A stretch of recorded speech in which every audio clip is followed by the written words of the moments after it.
ലോക്സഭാ തിരഞ്ഞെടുപ്പിൽ സൂപ്പർ താരങ്ങളെ മത്സരിപ്പിക്കാൻ കേന്ദ്ര നേതൃത്വം ഒരുങ്ങുകയാണ്.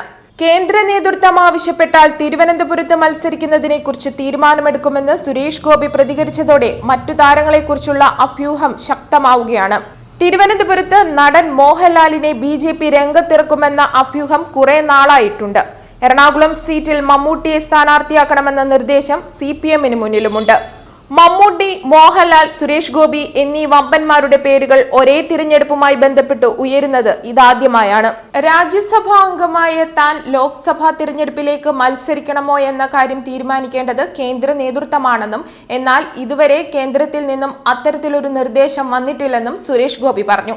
പ്രധാനമന്ത്രി നരേന്ദ്രമോദി, BJP പ്രസിഡന്റ് അമിത് ഷാ, ദേശീയ സഹസംഘടനാ സെക്രട്ടറി BL സന്തോഷ് എന്നിവരാണ് തന്റെ സ്ഥാനാർത്ഥിത്വം സംബന്ധിച്ച് തീരുമാനിക്കേണ്ടത്. അവർ ആവശ്യപ്പെട്ടാൽ അപ്പോൾ ആലോചിക്കും. ബാക്കിയെല്ലാം വെറും പ്രചാരണമാണെന്നും സുരേഷ് ഗോപി വ്യക്തമാക്കി. നേരത്തെ പ്രധാനമന്ത്രിയെ ഡൽഹിയിലെത്തി കണ്ടതോടെയാണ് മോഹൻലാൽ BJP സ്ഥാനാർത്ഥിയാകുമെന്ന അഭ്യൂഹം പരന്നത്. എന്നാൽ ലാലോ BJP കേന്ദ്രങ്ങളോ ഇക്കാര്യം സ്ഥിരീകരിച്ചിട്ടില്ല. ഈ ലോക്സഭാ തിരഞ്ഞെടുപ്പ് വേളയിൽ രാഷ്ട്രീയത്തിലേക്ക് ഇറങ്ങാൻ സന്നദ്ധനല്ലെന്ന സൂചനയാണ് അദ്ദേഹത്തിനോട് അടുപ്പമുള്ള കേന്ദ്രങ്ങൾ സൂചന നൽകുന്നത്. BJPക്ക് പ്രതീക്ഷയുള്ള തിരുവനന്തപുരം സീറ്റിൽ വിജയസാധ്യതയുള്ള സ്ഥാനാർത്ഥിക്കായി തീവ്രമായ അന്വേഷണത്തിലാണ് പാർട്ടി. കുമ്മനം രാജശേഖരനെ കേരള രാഷ്ട്രീയത്തിലേക്ക് തിരികെ കൊണ്ടുവരുന്നതിന്റെ ഭാഗമായി തിരുവനന്തപുരത്ത് മത്സരിപ്പിച്ചേക്കുമെന്നും സൂചനയുണ്ട്.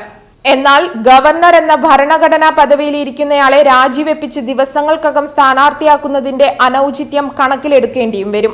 കൈരളി ചാനൽ ചെയർമാൻ കൂടിയായ മമ്മൂട്ടിക്ക് CPM കേന്ദ്രങ്ങളുമായുള്ള ബന്ധമാണ് അദ്ദേഹം സ്ഥാനാർത്ഥിയാകുമെന്ന അഭ്യൂഹം ബലപ്പെടുത്തുന്നത്. എറണാകുളത്ത് പറ്റിയ ആൾക്ക് വേണ്ടിയുള്ള അന്വേഷണം എങ്ങുമെത്താത്തതും മമ്മൂട്ടിക്കായിക്കൂടെ എന്ന ചോദ്യത്തിലേക്ക് നയിക്കുന്നു. ചാലക്കുടി MP-യായ ഇന്നസെന്റ് വീണ്ടും മത്സരിക്കാനുള്ള സാധ്യത കുറവാണ്. താരശോഭ പകരാൻ അപ്പോൾ ഇടതു പട്ടികയിൽ മമ്മൂട്ടി എത്തുമോ എന്ന ചോദ്യമാണ് ശക്തം. അന്വേഷണം.com-ന് വേണ്ടി പൂജ.